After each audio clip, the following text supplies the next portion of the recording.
Hey folks, if you have an interest in The Anxious Person's Guide to Non-Monogamy being an audiobook, then there might be some news on the horizon, though I can't permanently say at the moment. If you want to be notified if and when an audiobook comes out, then please go to nonmonogamyhelp.com/audio notify, and you can sign up to just get an email whenever there's some significant news about that. So yeah, if you've been wanting an audiobook, now might be a good time to sign up.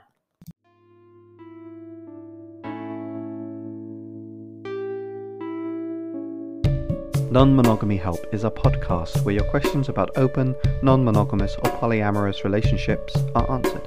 Our host, Lola Phoenix, will consult a licensed therapist with over a decade of experience to address your problems. Names and locations have been changed or censored to keep your questions anonymous. You're listening to Non-Monogamy Help, the podcast. Hello and welcome to episode 124 of the Non-Monogamy Help podcast. I'm Lola Phoenix. Please send any questions that you have for me for the column for the podcast to ask@nonmonogamyhelp.com, and they'll either be in the podcast or the column anonymously. It's totally up to you which one you would prefer. You can get all the information, all the podcasts, all the columns, everything at nonmonogamyhelp.com. You can subscribe to the email newsletter by going to go.nonmonogamyhelp.com/email, and that's really helpful because in case something happens with social media, you can get everything by email. And then, of course, I'm on Twitter and Instagram at nonmonogamyhelp. If you want to support what I do, the best thing you can do other than subscribing to the email newsletter is become a patron. Even the lowest support tier really helps me with the daily running of the columns and the podcasts, and it just shows me a general vote of support. I very much appreciate it. You can do that by going to patreon.com/Lola Phoenix. Let's get to this week's discussion question. If this is the first time you're listening to an episode, every week I'd like to put forth a little discussion question that you can use with your friends, partners, anyone that you'd like to get to know better. And I also answer it myself briefly to give you a little bit of context. This week's discussion question is, what is something that a partner does that you really dislike? And I really like this question because I think that we kind of often forget that there is aspects of relationships, even within polyamory, where we need a little bit of a compromise. And sometimes people can just annoy us and we don't always 100% mesh or gel with every single person that we have, every single partner that we have. And so, yeah, and I don't really have anyone at the moment, so there's no one that's annoying me. But I think one of the things that I'm finding quite annoying within the dating sphere is when it feels like I'm having to drag the entire conversation. I really don't like that. And I actually have way less patience for it this time around than I ever have before in my life. And I actually ended up going on a date and having some conversations with this person who was super communicative and set the bar really, really high. And we just had really easy conversations. I didn't feel like I had to be the one to initiate everything. I had to be the one asking questions. We had really long discussions, sending like paragraphs back and forth to each other, which might be really nightmarish for some people, but I really, really liked it. And so for me, that's really important. And when people kind of drag and when it feels like I have to kind of like, and I'm a journalist by trade, technically. Like, I know how to interview people. I know how to ask open-ended questions. And I hate feeling like I'm just trying to get blood from a stone, as they say, like just trying to get them to give me some type of answer. Really, really frustrates me. So yeah, let me ask the discussion question again. What is something that a partner does that you really dislike? Let's get to this week's question.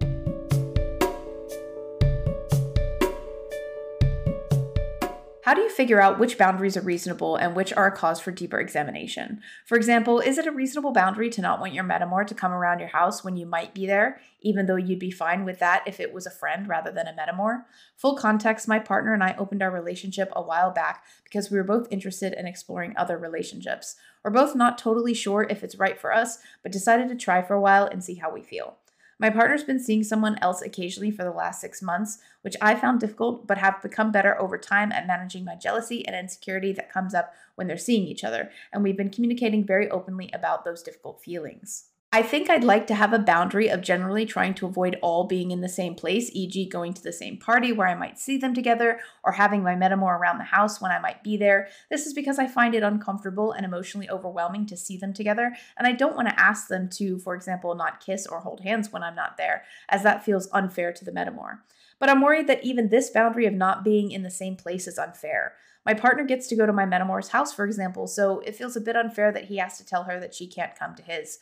And I'd be fine with my partner having friends around the house, so it's specifically because they have a romantic/sexual relationship. Also, we sometimes can't avoid being at the same events since we're all in the same professional community, so it can be tricky to figure out who should go do what, when to avoid all bumping into each other.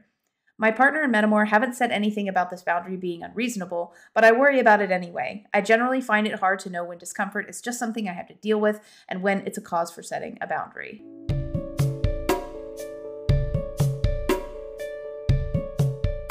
Before we get to this week's answer, I'm going to quickly remind you of this episode's sponsor, BetterHelp.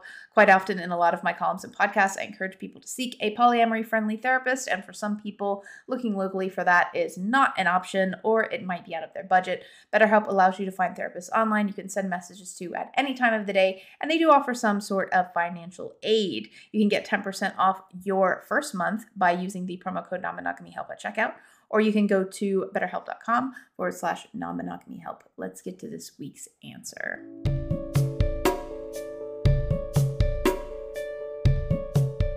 So you did already say that you wouldn't mind so much if it were a friend. But the thing is, what if it was a friend that you really didn't like? Because sometimes we don't get along with our partner's friends. Sometimes we don't get along with our partner's families. Sometimes, as I asked in the question at the beginning of the episode, our partners do things that really, really irritate us. And whenever you're sharing a space with someone, these types of things crop up, even if you're not in a relationship together. That's kind of like one of the difficult things about having a roommate. And I think this situation is obviously a little bit different because, you're trying this out. You guys don't necessarily know if this is going to be how you're going to be. So you don't have that kind of foundational aspect of like, we definitely know that we want to have this type of polyamorous relationship. We definitely know that we want to have this type of time we spend with other people and not together and all that sorts of stuff. So it does mean that there's a lot more of a cause for you to feel anxious. There's a lot more of a cause for you to feel scared and nervous about what's going on around you. So having that immediate reminder around you is going to trigger some anxiety. Plus also, can I just say, like, as a person who has been within polyamorous relationships for the past decade, it's awkward as fuck to be around your partner with another partner because we don't have any cultural scripts for this. It's awkward as fuck. And there sometimes isn't any way around that. And it sometimes is just one of those things where, like, because it's a new thing, it's awkward as fuck. And that's okay. Like, the first time we try a lot of things, it's awkward as fuck. I'm sure the first time, if you've ever had the experience of bringing home a partner to your family, it's awkward as fuck. So I just think that there's an aspect of this that you're going to have to tolerate a tiny bit. And there's also a little bit of understanding that can be had on both sides, right? Because I do think that there's always a little bit room for compromise on both sides when it comes to discomfort. So let's say, for example, like as just something to compare this to, that your partner had a very special dish that was culturally significant to him and liked to cook it in the house. And let's say it made the house smell of something that made you feel really sick to your stomach. And it wasn't necessarily that you didn't like your partner or you don't appreciate his culture or that you necessarily have anything against his culture, but it's kind of hard for you to be like, ew, this food is gross. And you don't want to be like, ew, this food is gross, especially if in those situations you have kind of a little bit of privilege over your partner. But I do feel like there are ways to navigate situations like that where you can go, okay, like, just let me know, like, we can work around this. You can tolerate being a little bit of meh for a little bit of time, as long as you have a kind of workaround for it. And I'm not saying that this metamor is like disgusting, and I'm not trying to compare your metamor to like something that makes you want to throw up. But I'm saying that, like, just like this situation, you can respect that they have a relationship. And it does sound like you do have respect for that. And you don't want to be a person who's like, can you not kiss? Because it makes me feel weird. I totally understand that. But I do feel like there's understanding to be had on both sides, right? there's an acknowledgement. And I think it would benefit you three to sit down and just acknowledge the awkwardness of the situation and maybe ask, like, does this other person, does the metamor that you have other partners? And is there an interaction there? Is that awkward? Or are they just experienced with having other partners in their house, so it's less awkward for them?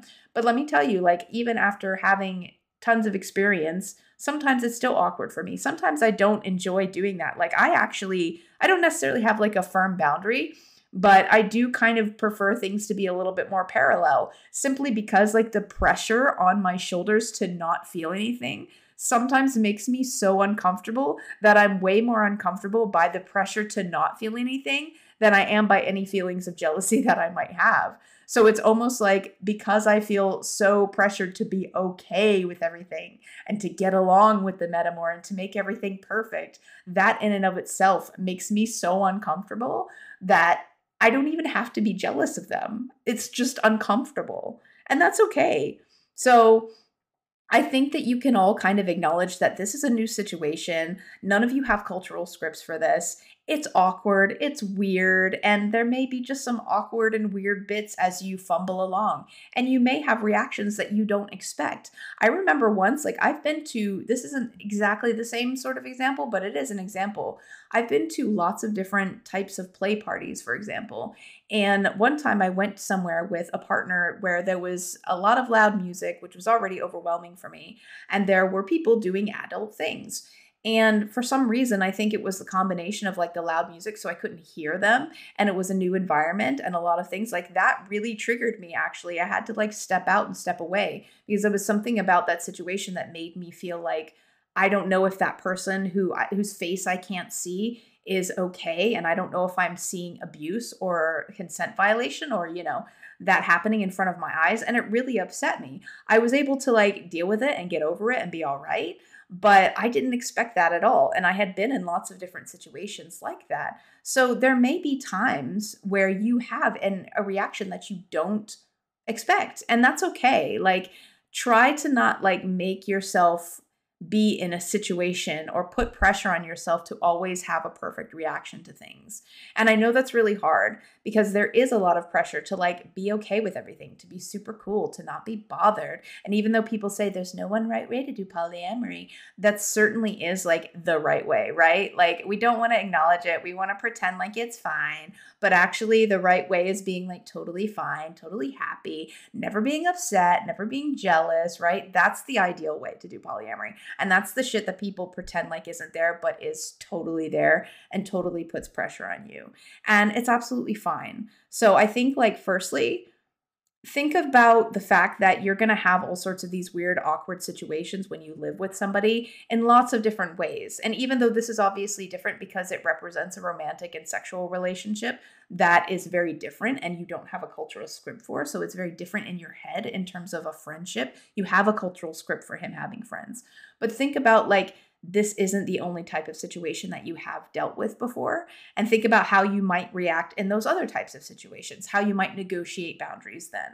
Worry a little bit less about whether or not your boundaries are quote unquote fair. Because, for example, like, let's say in that example of you not liking this food that was super special to your partner, the level to which that bothers your partner has to do with like how you handle that, but also has to do with your partner's own feelings. Like, there's something that I think is worth thinking about in that, we always want to be punctual. We don't want to be late to a meeting, but sometimes you're late to a meeting and that actually gives someone a 5-minute break to themselves that they actually needed. So they're not actually at all mad that you're late, because even though you kind of quote unquote failed in your ability to deliver your on timeliness, that's the total right English word, whatever, you actually helped them in a way that you didn't foresee. So in a situation that, the example I gave, like, okay, so maybe he can't cook it but maybe he actually hates cooking it. Maybe he would rather have a bigger kitchen or has a friend to cook it in that kitchen. Like, do you know what I'm saying? Like,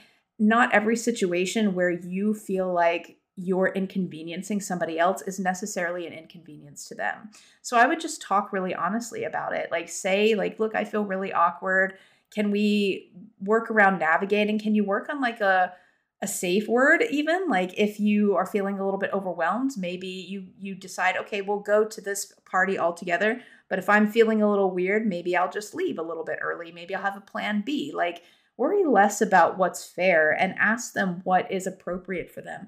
Because it may be that this other person doesn't have another partner. Your metamor doesn't have another partner. So it's not a comparable situation just because your partner can go back to the house of your metamor. Because if they don't have another partner there, then maybe there's no situation like that. I had a very firm boundary in my previous relationship with a partner that I lived with that I didn't want anyone sleeping in my bed.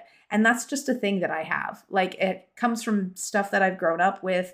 And it applies across friends. And like, I don't really like people I don't know in my room where I sleep.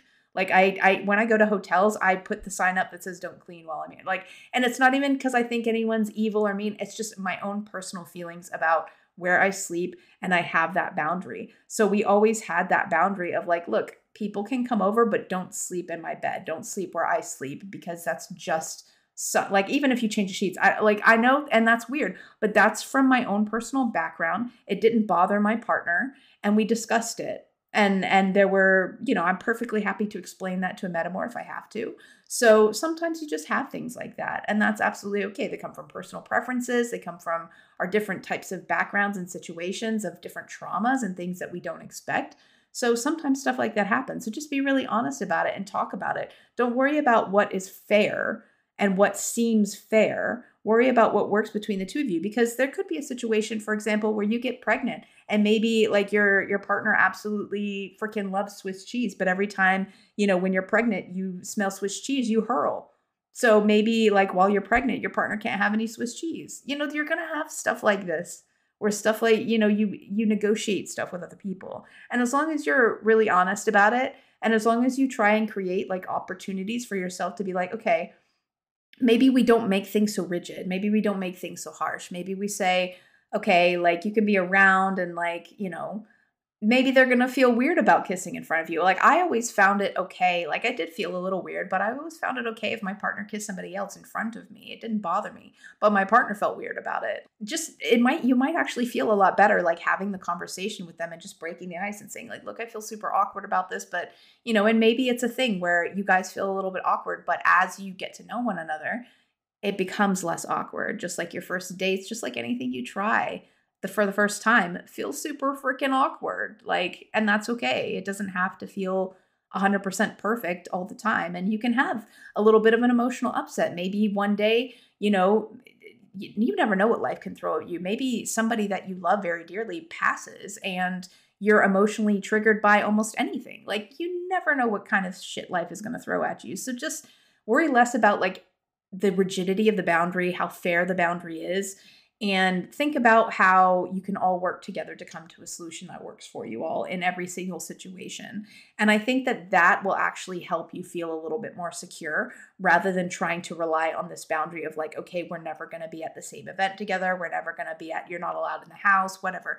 I think that is sometimes what people rely on. But actually, if you feel supported by your partner, if your partner and your metamor, if you have that kind of relationship where you can all talk together and talk about the situation and figure out like, okay, how do we work out with this? And like, you just be real honest to be like, look, I don't want to be like, you guys can't kiss in front of me, but at the same time, like, I'm really anxious about this. And so can we talk about how to brainstorm a solution together? Just be honest with each other. And that might actually make you feel a lot more secure in the long run, instead of just this hard boundary where you're going to feel like, oh, am I imposing stuff? Am I making a rule? Am I, because you don't want to feel like that either. And I totally understand. So to sum up, apply this situation, even though it's obviously different because they have a sexual and romantic relationship, and because this is new for you, you have no cultural scripts, please try to remember that, but apply different situations and think about different situations in your life where when you live with someone and you maybe don't get along with their friends, don't get along with their family, don't like something that they do, there's always some type of negotiation that goes on in those situations. Like, no two people, maybe some two people, I don't know. But very, very rarely are two people just perfectly fit and in sync with one another and never get on each other's nerves, never have any conflict. Like, that's just something, it's just not something that happens, right? You're always going to have some type of thing that doesn't completely mesh. So just remember that, to give yourself a little bit of a break.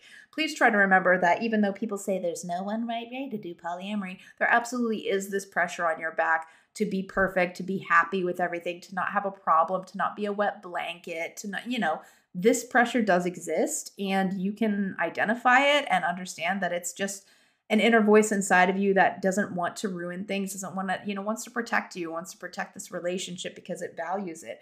And it's going to be okay, because you know what, even if you were to explode on your partner in your metamor, even if you were to have a big emotional upset, it's not the end of the world. And at the end of the day, you will be there to take care of you. And if you can reaffirm to yourself that you will be there to take care of you, even if you lose this relationship for whatever reason down the line, you will be there for you. And that can help out a lot.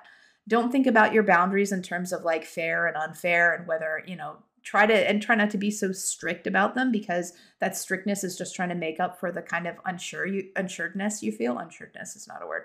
Anyway, it's just trying to make up for the lack of kind of security you have in the situation, which is totally normal because you're trying something new. Again, no cultural script. And you guys don't necessarily know how polyamory is going to play into your life in the future. So there's a lot of unsureness. There's a lot of not knowing what's going to happen. So it's natural for you to feel a little bit scary, but don't try to respond to that by making everything super strict. Instead, have a conversation with your partner and your metamor together. All sit down, talk about the situation, confess that you feel a little bit out of it, create strategies for how you can manage these situations. Is there a way that you can excuse yourself if you all go to the same place together? Can you have a backup plan if you want to leave? Just think about different ways to manage these situations that are just honest about your emotions, and don't necessarily put anybody on the spot, because you can't control how you feel, but you can control what you do in response to it. And if you decide to just be super honest about it, I think that they will probably also super relate, especially your partner. And it'll be even better for you when you get a partner down the line and your partner feels awkward about bringing them over and things like that. So disclosure is always awkward. It's awkward as fuck. Everyone feels awkward. Even with lots of quote unquote experience under my belt, I still feel awkward as fuck. It's just an awkward situation, and that's absolutely fine. So try not to beat yourself too much over the head about it, and just be really honest. See how you guys can work and problem solve the situation with different strategies, whether it's a safe word where you just need to excuse yourself, whether you have a backup buddy you can call and talk to, or your therapist. Just give yourself a little bit of leeway here, because it's totally okay if this is awkward for you. It doesn't mean that you're a jealous, terrible person. It just means that you're normal, you're human, and you just want to make sure that you protect your relationship and that you don't, quote unquote, ruin another relationship, even though that's not something that is completely within your control. So yeah, I hope that helps, and good luck.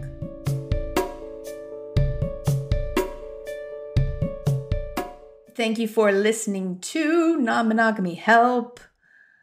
If you want to be awesome, you can donate to my Patreon. Donating at the podcast support tier means that your name, with your permission, will be read at the end of the podcast, and that's going to happen right now. Laura Boylan, Chris Albury Jones, Juke, Nikki Jones, James Wartell, Justin Calm, and Aaliyah.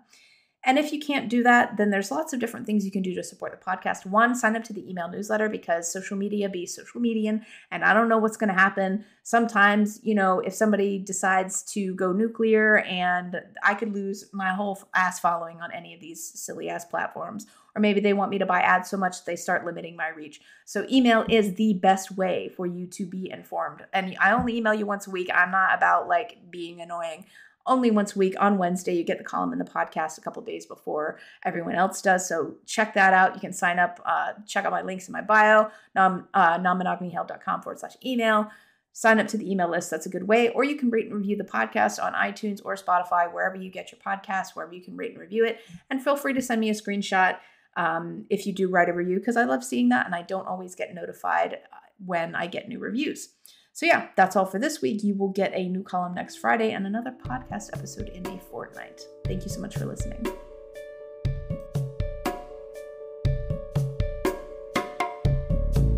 You've been listening to Non-Monogamy Help. The podcast music was done by Chris Albury Jones at albury-jones.com. Our podcast art was done by Dom Young, and you can visit Dom's site at domduong.com. Thank you again for listening.